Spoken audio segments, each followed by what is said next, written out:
This is part 5 of my series, Legend of Zelda with Psychology and Philosophy. If you haven't already watched the previous episodes, I've linked to them in my description. Much of what I discussed in those episodes will be relevant to this topic. In this one, I'll be explaining some of the ways in which ancient spiritual and philosophical concepts pertaining to gender, parenthood, role models, and initiation into adulthood have influenced some of the archetypal paradigms present in myth and fantasy, archaic and modern alike. This includes psychological notions surrounding the concepts of femininity, masculinity, and personal as well as social identity. I'll be examining these ideas primarily through the lenses of Asian and European cultures, though similar paradigms involving sex and/or gender as being symbolic of a great macrocosm can be found all over the world, in one form or another. These notions, in a metatextual sense, describe the mystical, dynamic interplay of our known universe acting upon itself. So bear in mind that much of what I'll be discussing in this video is meant to be interpreted metaphorically. I'll actually be referring to archetypal concepts and not gender. In terms of archetypes, everyone can be everything. We all have motherly aspects, fatherly aspects, boyish and maidenly aspects, and so on and so forth. Within the ego, entire kingdoms are comprised, and many schools of thought suggest that each portion is uniquely sacred. With that context in mind, the masculine portions of the ego are typically associated with broader, more detached perspectives. The masculine ego wants to stare at the distant stars, to peer into the horizon and test every boundary. Metaphorically, he is representative of the micro and is drawn to the macro. His is an inherent desire to be completely self-sufficient and to make the impossible possible. But along the way, the maturing masculine archetype necessarily encounters a dead end. Typically, he is then led to discover that in order to achieve his most cherished goals, he must endure the ultimate sacrifice, the sacrifice of axiomatic selfhood. Paradoxically, then and only then is true independence gained. For in doing so, he learns that only by testing the bounds of his inner landscape are his truest desires made conscious, and his capricious will, therefore, made strong. Tempered in this wisdom, he is subsequently allowed to grow, to adapt and transform. This enables the continuation of his quest. It is through nobly conceived attachment that transcendent selfhood is achieved, and the male ego may transition from boyhood into divine manhood. Divine masculinity is, in every sense of the word, synonymous with breaking on through to the other side. Divine femininity, on the other hand, is synonymous with harmony, unity, multiplicity, and abundance. Therefore, for most feminine archetypes, attachment is a given.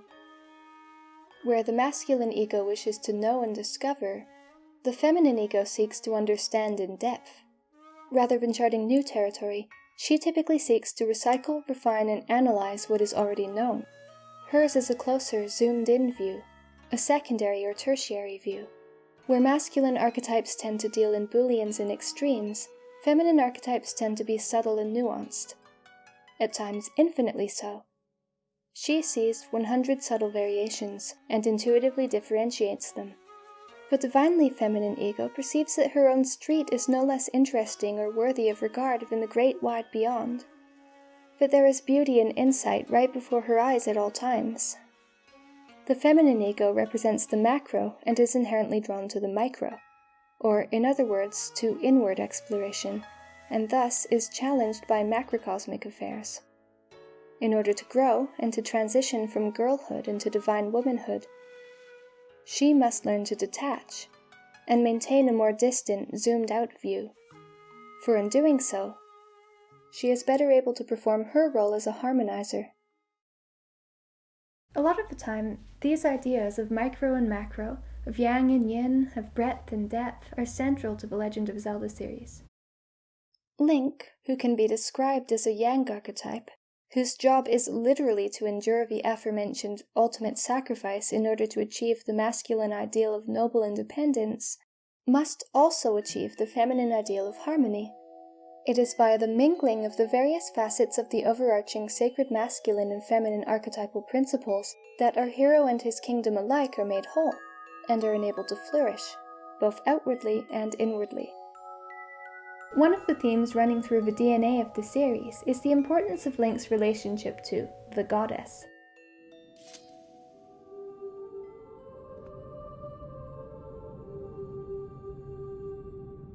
Now, that was an intentionally ambiguous statement. Link has a special connection with women and maidens right from the beginning of the series, frequently needing to befriend, serve, aid, and rescue them as part of his main quest. Additionally, it is often through the nurturance, spiritual refinement, or persistent guidance of archetypally feminine characters that he is able to solve many of his most difficult problems. Some of these include the legendary goddesses, the medicinal fairies, the numerous wizened crones who guide him on his path, the magical feminine avatars such as Navi, Fi, or the oracles, the often female descendants of the legendary sages, his various implied love interests, and, of course, the fabled titular princess, who is perhaps the most divinely feminine archetype in this series. But I'll get back to Zelda a little later on.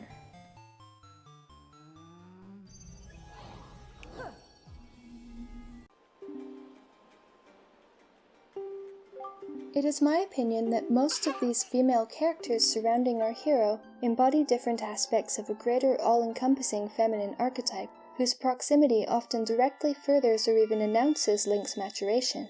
Some characters, such as Impa, Navi, Fi, or Zelda, very directly symbolize the path towards spiritual fulfillment, while others, such as Grandma and Errol, Malin, Ilia, Papaya, or Kina, tend to be more closely linked with the human desires of the protagonist. Though it's certainly questionable with some iterations of them, the former are usually depicted as being either physically or emotionally out of reach.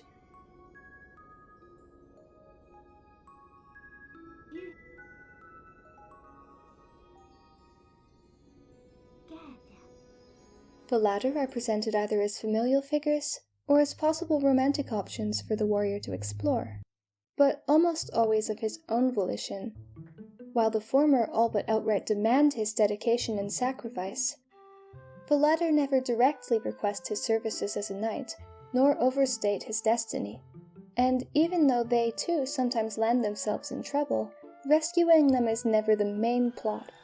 Instead, they represent a subtler need for the hero to feel connected with the humbler, calmer aspects of his animal nature. These two aspects of divine femininity, namely those of spiritual cultivation versus earthly abundance, resonate with different facets of the divinely masculine archetype.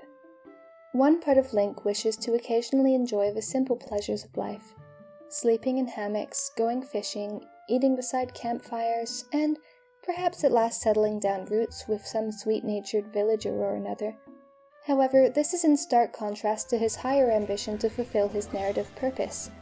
So, on the one hand, these people offer Link a chance at victory and edification, but these people offer Link the prospect of eventual normalcy, that is, after the adventure has reached its proper resolution.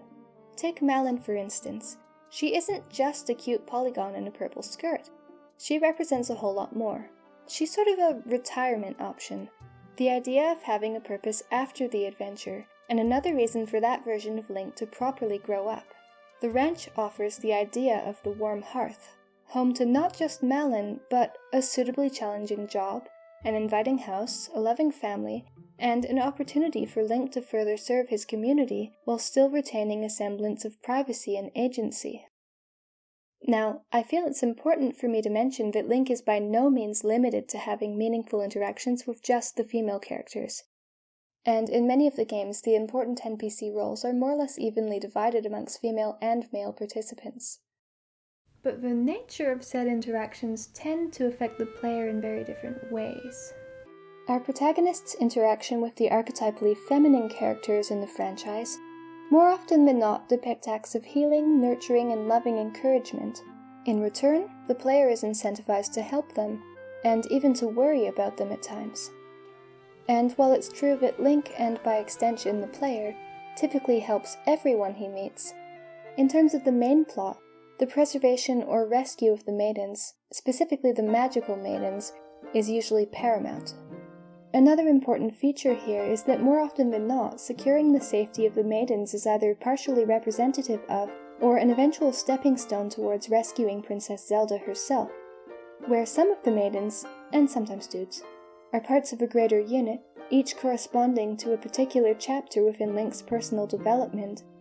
Zelda is the convergence of all these parts, often existing as a seventh sage, or even, very loosely speaking, the leader to a covenant. She is therefore the ultimate unifying agent, representing completeness and multiplicity.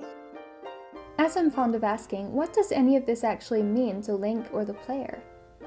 Well, it can mean anything to the player, or nothing, that part is totally subjective, but it does mean a lot to Link, and to Hyrule.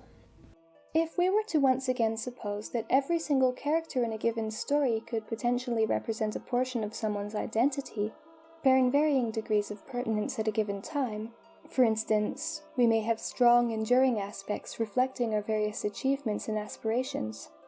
We have various frail or childish aspects, or even devious, self-defeating components who like to get us into trouble. We may also possess ambitious aspects, an inner optimist, an inner pessimist.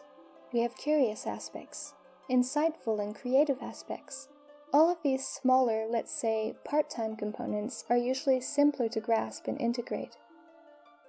But how might one's unconscious mind relate to all of this all-encompassing, loving, encouraging, knowledgeable femaleness in the Zelda series? And what if, in the midst of it all, you had this especially divine princess who was literally the linchpin of the entire franchise, whose name was in the title, and whose survival was crucial above all else? If divine femininity is virtually synonymous with harmony and unification, then under this context, rescuing or reviving Zelda is akin to illuminating one's own psyche in its entirety. On the flip side, the loss of the princess, and therefore the kingdom itself, can metaphorically represent the total loss of one's ability to understand one's true identity. Her presence being the convergence of all things, spiritual and physical alike, her absence ensures its disintegration. It precludes unity. It is the loss of purpose and destiny. Link's victory and her subsequent rescue is therefore analogous to obtaining or reviving a more complete, or in other words, transcendent state of mind. It is through Zelda that Link may exercise a meaningful degree of control over his destiny. This is further emphasized when Link is shown or led to the Triforce immediately after interacting with her. Once they are together, they usher in a golden age of peace. One way of looking at it is that, in a sense, Link, a masculine component of the ego, is made divine by discovering and or reviving his feminine counterpart, and vice versa.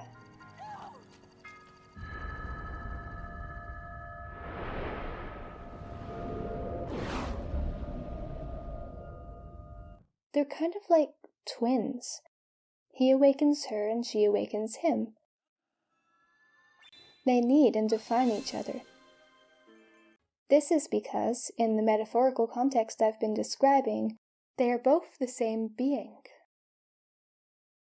To look at this another way, Zelda is sort of symbolic of one's capacity to awaken one's less conscious components. Her existence sort of implies that delving into the depths of the psyche is a requisite of wisdom.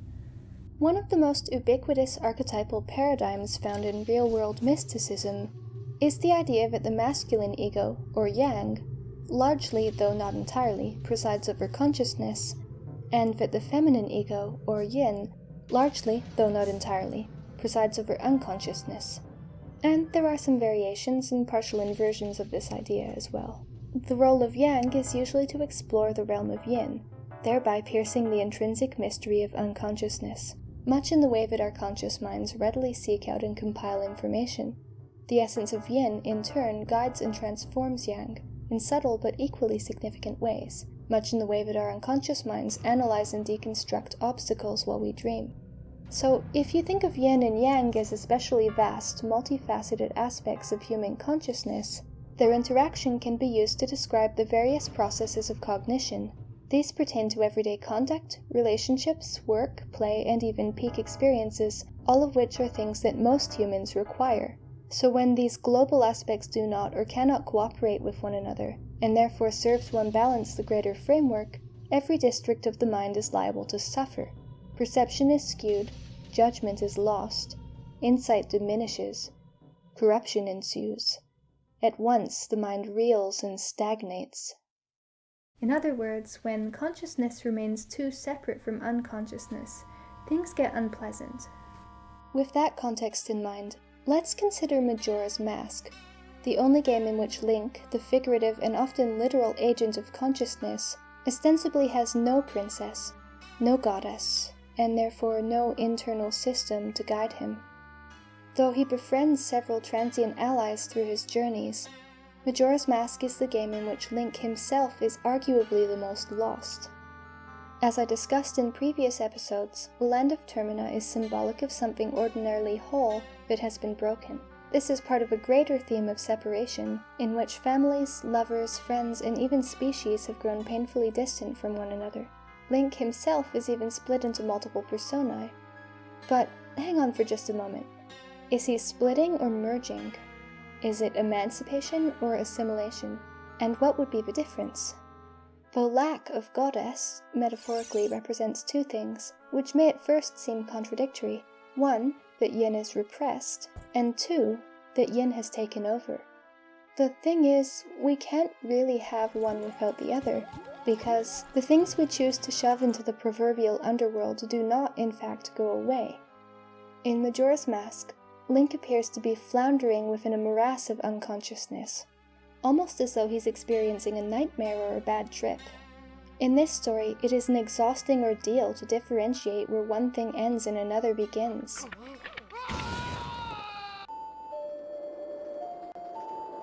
And I don't even think we're supposed to. Appropriately, Majora, in a way the nightmare's administrator, can be described as a bastardized expression of yin, which is to say yin that remains unobserved beneath the surface, in stark contrast to Ganon's less than subtle preference for brute strength. I'll be saying more about Ganon in a little while, by the way. In Majora's world, deep personal weaknesses are exploited. The kingdom is unbalanced from the inside. The actions of the bewitched Skull Kid also serve to tease out and magnify the most regressive tendencies of the Terminian peoples, spurring unrest, anxiety, and despair. Other versions of the unbalanced feminine ego can be observed in the series.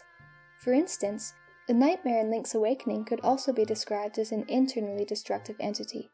In a sense, it is a siren peddling empty promises of peace and normalcy. The dream of Koholint is a regressive fantasy, initially offering to extend Link's boyhood, but threatening to consume him in the process. To escape this fantasy, he must regain his independence and strength anew.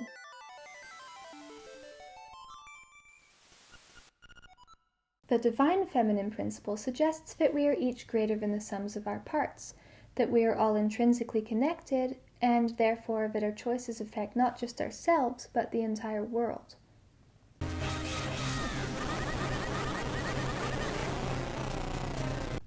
Sacred masculinity, on the other hand, asserts that while it is necessary to form noble attachments, it is equally necessary to maintain autonomy within groups. Because undifferentiated ego can be just as damaging as disintegrated ego. Accordingly, the most spiritually relevant masculine entities tend to be represented somewhat differently in fantasy and myth. Where feminine archetypes will frequently coddle, soothe, and directly incentivize the hero, divinely male archetypes tend to push him to find his own way, with relatively little prompting. In Zelda games, the most venerable male characters usually come in the form of older relatives, upstanding public servants, stoic laborers, robust kings and chieftains, and staunch warriors. Of course, many of these male characters also behave in a nurturing manner toward Link. His uncle and other paternal figures, for instance, clearly demonstrate a genuine regard for Link's well-being. But once Link comes of age, these supremely masculine figures will, often abruptly, assume a backseat role. And each of these characters emphasizes not only the traditionally masculine ideal of detachment, but also a certain level of trust in the abilities of the player. Rome, for instance, tasks Link with retaking Hyrule Castle with minimal oversight. Headmaster Gapura sends Link to rescue his daughter with little in the way of instruction.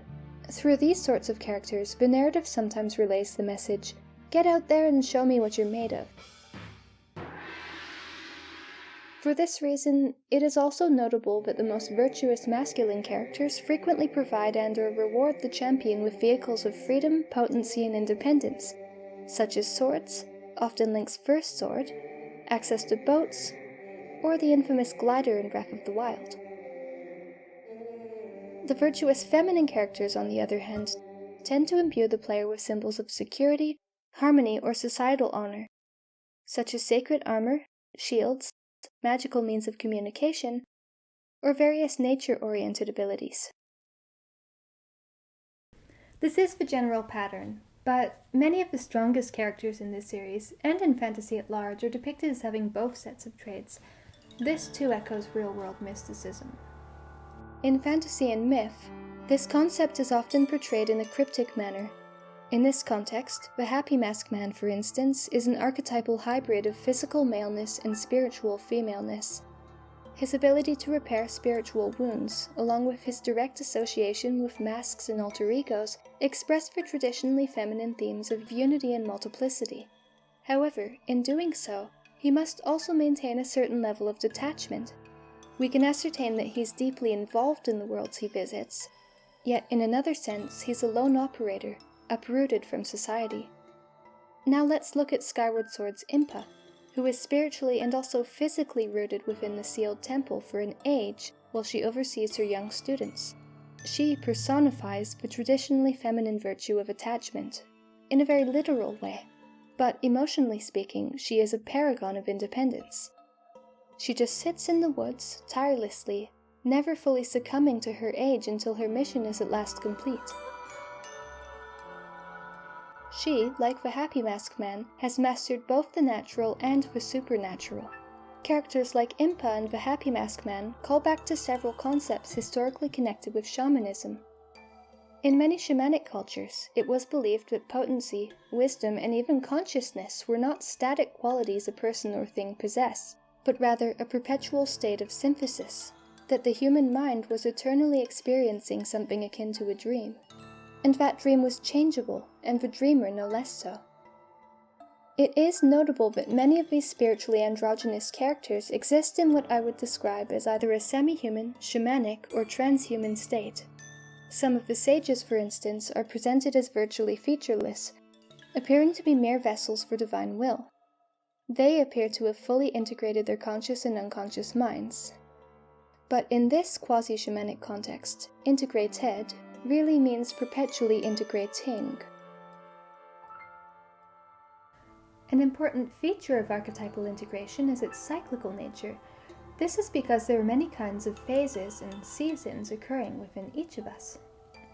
This concept is represented in archetypally themed mythological characters all throughout human history.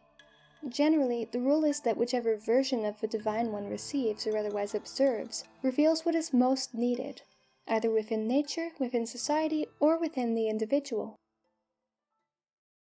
And since this is a psychological context, by most needed, I really just mean most requiring of attention in the moment. I'll start with the encompassing masculine archetype. As I sort of implied before, these beings are generally depicted either as just, exalted saviors, or as volatile yet intrinsically noble beast-like figures. The former tend to represent the superlatively ordered or heavenly aspect of the male ego, whereas the latter tend to represent its darker, earthly or more animal nature. And often it is both of these things, at once or intermittently. Usually we see potently masculine characters such as Thor, Indra, or Herne fluidly shifting between stoic and inflamed temperaments, occasionally losing control but otherwise behaving in a just manner. But sometimes these crazed, consumptive phases are protracted. The Hindu god Shiva, for instance, exists as a holy but innately destructive force, introducing change into the universe whensoever necessary, doing so in accordance with supernal law. But occasionally, Shiva assumes an enraged form known as Rudra, who is insatiably violent and can only be pacified by his feminine counterpart. Another example is the fabled Irish warrior Finn McCool, who was said to have grown so heated after engaging in combat that his countrymen would need to place him into vats of cold water, which would then boil upon contact with his body. Then there's Tezcatlipoca of the Aztec tradition, who sometimes took on a murderous rampaging form known as Mixcoatl. These voracious expressions of masculinity typically possess neither compassion nor restraint, and, removed from their respective feminine virtues, such as temperance and foresight, are inevitably demoralized. In the Zelda series, Ganon's proxies, most notably Ganondorf, are pure examples of the bastardized masculine archetype. Operating somewhat similarly to mafia dons, they perceive that the strong are entitled to plunder the weak. With Ganondorf, this is appropriately represented, a proud king reduced to a pitiless animal. His desire for personal triumph strips him of his humanity to such an extent that even his own subjects reject his leadership. It appears that Ganon's true agenda is to impose an autocracy, wherein survival of the fittest as a way of life is taken to its utmost extreme, and every beast is out for itself. To Ganondorf, a catastrophically detached figure, nothing is sacred, save perhaps for achieving his ends. To Ganondorf and his ilk, self is power, and power is everything. That is the unbalanced masculine ego, an ordering force whose desire for control has devolved until it is indistinguishable from chaos. On that note, I do think it's kind of important to mention that Ganon, or more specifically Demise, also shares some traits with the unbalanced feminine archetype. I've sort of touched on this already in previous videos, but I think at its core, this entity is simply an even-handed personification of corruption, whose job it is to exploit, ostensibly, whomever is most corruptible. And this could come in a variety of forms, whether an imposing individual who is concealing inner chaos, a sneaky entity who controls others indirectly, or a bit of both. Now, to get a better look at the darker phases of the encompassing feminine archetype, let's momentarily re-examine how these macro archetypes differ from one another. To put it very simply, Yang is an expansive force which pushes outward, Yin is a retractive force pulling inward. Both are inherently creative and destructive forces. Both facilitate change in certain ways, while upholding the status quo in others. I'd say that an important, perhaps primary distinction is that Yang seeks to discover, while Yin seeks to understand, and Yang seeks to conceive and formulate, while Yin seeks to refine and render. Refining, in this sense, is a kind of nurturance. It represents an often necessary process of transformation, which, of course, can be rather painful at times. And this concept is resonant with many archetypal depictions of womanhood, as seen in goddesses and other mythical figures, who were traditionally seen as either stern and exacting, or infinitely compassionate and accepting, or, depending on the circumstances, sometimes both. Like their masculine counterparts, many goddesses were said to reflect the qualities of whomever approached them. But this is somewhat more true of the feminine archetypes. Within this paradigm, in addition to the decidedly affable feminine characters, many of the important female players in the Zelda series also express a sterner brand of femininity, sometimes even going as far as chiding, insulting, coercing, or teasing the player into action. Midna, for instance, is depicted as a literal animal tamer who forces Link's beast form into submission. These kinds of darker feminine archetypes might feel rather severe, in contrast with many of the other characters, but there is one consistent factor that marks the divine nature of these steely women. Whether by inspiring a much deeper level of compassion, or by encouraging painful introspection, they readily invite Link to improve his character. They offer nourishment to the player in an indirect manner. But what exactly is the bastardized feminine archetype? What does a protracted dark phase look like here? I've already suggested that Majora and the Nightmare can function as examples. But aspects of it are also expressed in characters like Twin Rova, Queen Varen, and even poor little Hilda at points. The bastardized feminine ego is usually represented as a sort of shadowy, merciless, and often hidden entity. As I've implied, it's often perceived as being more interested in covert and precise methods. It's also frequently depicted as overtly austere, unbearably gloomy, or, in certain cases, feverishly destructive. In the absence of respective masculine virtues, such as ambition and laxity, the darkest version of the feminine archetype ultimately embraces entropy. While its masculine counterpart revels in its own tyrannizing, this thing sort of stares into the void and screams despairingly. It's pretty metal. They're both pretty metal. Breath of the Wild actually represents these concepts fairly well. In this game, not only is the true conflict the rampant spread of the mindless chaos that was once Ganondorf, but we're shown that the chaos had inadvertently introduced a new form of order. Other systems were allowed to gain the upper hand.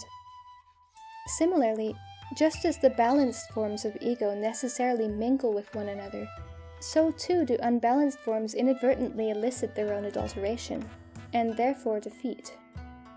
The masculine and feminine archetypes are caught in an endless cycle, a dance if you will. It is a self-organizing system. While overzealous iterations of these divine dispositions do manifest from time to time, usually in times of desperation and crisis, or in direct response to human transgression, too much order ultimately brings about chaos, but too much chaos ultimately brings about order, because they need each other. And similarly, to be true to ourselves and to lead good lives, we must honor multiplicity and individuality. We must learn to embrace differences while acknowledging connectedness. We must respect the necessity of change while simultaneously allowing ourselves to recognize the validity of certain conventions. The collective would decay in the absence of free-thinking individuals. But individual consciousness is also highly corruptible when divorced from group consciousness. These ideas are reflected on a macro scale within societies, but also within the borders of our own minds. For instance, to parse one's unconscious mind in its infinite variation and complexity tempers, updates, and ultimately reveals one's truest identity in the moment. Because identity is not a static thing. In some ways, we are, or can be, everything and everyone. But again, it's not really about becoming one thing versus another, so much as being and becoming the self, respective of the greater framework. Think of all these roles simply as signposts, illuminating and illustrating possible routes unto growth, via their unspoken and symbolic co-action. One's ascension to womanhood or manhood, etc., in ancient tribal nations was considered synonymous with ascension into adulthood. At least partially, it is and was at once symbolic of social integration and self-discovery. An idea which is reflected strongly in the Zelda series. In Hyrule, to embrace life as a fully fledged adult means that one has achieved not only independence, but also wisdom and kindness. One has ascertained the incalculable value of symbiosis and interdependence. One has embraced integrity and honor, and become aware of the greater tapestry, in which we are all but mere threads. Thank you for watching part 5 of Legend of Zelda: The Psychology and Philosophy. I hope you've enjoyed this video. If you like this content, I have a lot of other Zelda projects on the go, so stay tuned.